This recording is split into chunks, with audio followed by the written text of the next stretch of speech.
92% of the players in the NFL care more about getting money than they care about getting a ring.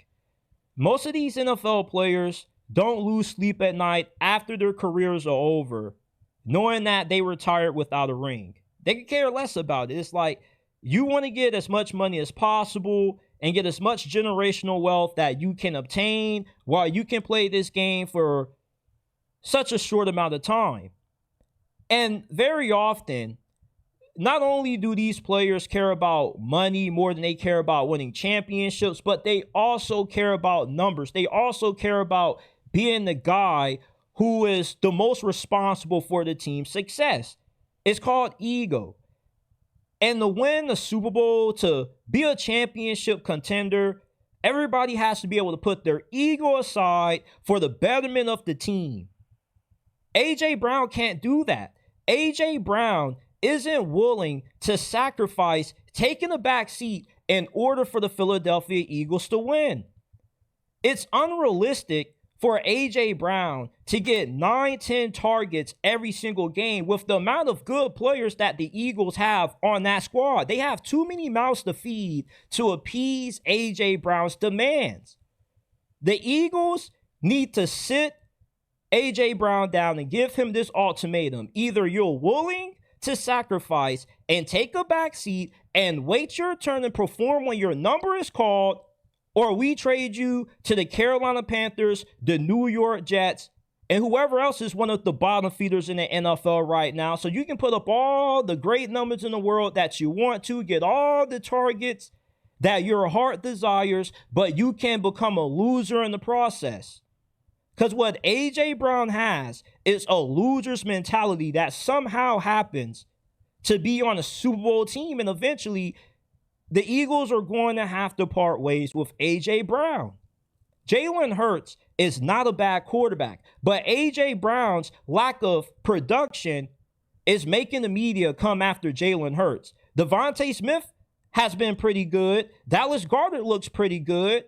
But yeah, due to A.J. Brown's lack of success and how vocal he's been with his displeasures with the passing game over the past 2 years, I don't care what these players try to say to make it seem like the media was overblowing a situation. Where there's smoke, there's fire. And this is the second situation that A.J. Brown has had where he's been dissatisfied with his role in the offense and he's gone to social media with it. It's time for the Philadelphia Eagles to put their foot down with A.J. Brown and ask him, are you all in on winning championships, or are you all in on your ego and your numbers and your statistics? You need to pick one, because if you want to, we can trade you to somebody else and you can get what you desire. And if you don't want to be a champion, then we'll make that happen. But if you still want to continue to win, then you have to be okay with maybe having a few games when you finish with 3 receptions and only 23 yards. Because at the end of the day, with the amount of high-level players that the Eagles have,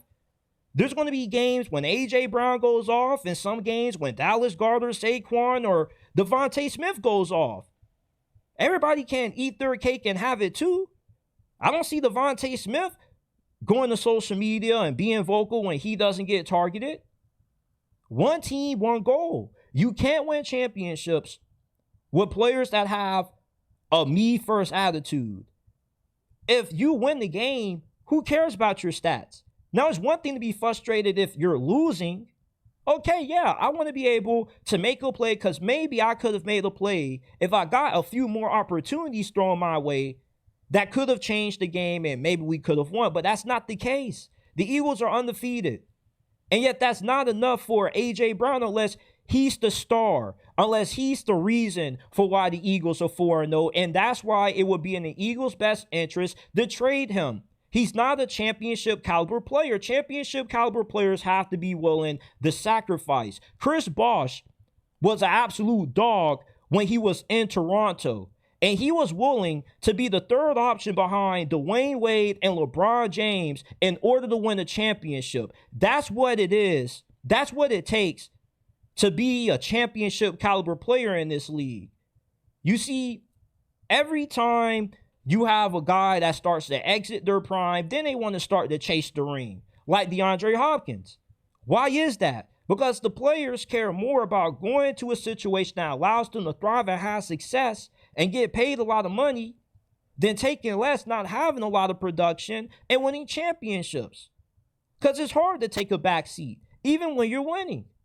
It's just the emotions that comes with playing the receiver position, but certain guys make it harder on others that have success when they constantly are bitching about how many targets they're not getting, why they're not getting more plays dialed up their way. And eventually, it causes turmoil in the locker room. And Jalen Hurts is a stoic person. Like, you can snap on him and he's not even going to bat an eye at you. And he's going to continue to play the same way as he should. He's playing winning football. The Eagles are winning. If it ain't broke, don't fix it. They don't need to force feed A.J. Brown the ball at the expense of Jalen Hurts committing more turnovers to appease him and hurting the team in the process. A.J. Brown is the perfect example of why players chase money instead of rings, because they aren't willing to put their ego aside to occasionally be a third option on a stacked team.